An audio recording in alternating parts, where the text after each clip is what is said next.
உங்க ஆளுடைய உணர்வுகளை வெறும் உறுப்பால மட்டுமே தட்டி எழுப்பிட முடியாது.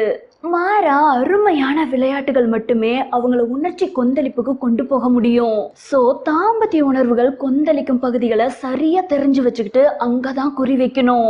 மொத்தமா யோசிச்சு பார்த்தா ஒரு சில நிமிஷத்திலேயே முடிஞ்சு போற விஷயம் தான் இந்த தாம்பத்தியம். அது சிறப்பா அமையறதுக்கு நம்ம நிறைய மெனக்கிடணும். ஆனா அதுக்காக பிளானிங் கமிஷன்ல போய் திட்டமிடணும்னு அவசியம் இல்ல. முன்னேற்பாடுகளை பலமா செஞ்சாவே போதும். தாம்பத்தியத்தை நல்லா வச்சு செஞ்சிடலாம். பேஸ்மெண்ட் ஸ்ட்ராங்கா இருந்தாதான் பில்டிங் நல்லா இருக்கும். அதே போலதான் நல்லா வச்சு செய்யணும்னா யாராவது ஒருத்தர் விளையாட்டுகளை சிறப்பா செய்யணும்.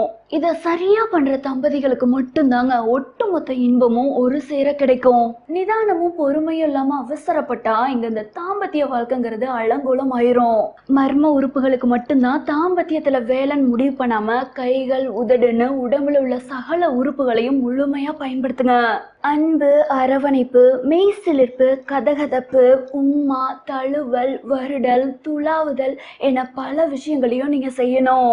சுருக்கமா சொல்லணும்னா உடம்பு முழுவதுமே இந்த உணர்ச்சி அணுக்கள் பொங்கி கிளம்பணும். அப்பதான் ஒரு பொண்ணால முழுமையா உச்சடைய முடியும்.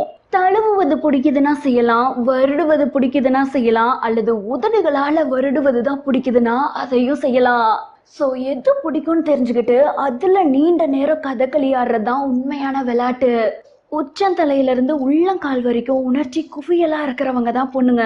எப்பேற்பட்ட திமிரு பிடிச்ச பொண்ணும் இந்த விஷயத்துல லாக் ஆயிருவாங்க. வெறும் கண் இமையால கூட தாம்பத்திய உணர்வை தூண்ட முடியும். அழகா, ஆதரவா, அழுத்தமா ஒரு உம்மா கொடுக்கறதுல கிடைக்கிற சந்தோஷம் வேற எதுலயும் கிடைக்காது. தாம்பத்தியம் முடிஞ்ச பிறகு நல்லா அரவணைச்சு ஒரு தூக்கத்தை போடுறதுக்கு தான் எல்லா பொண்ணுங்களும் விருப்பப்படுறாங்க. அதோட மெல்லியதா காதோரம் பேசவும் தடவி கொடுக்கவும் தான் பொண்ணுங்க ஏங்குறாங்க.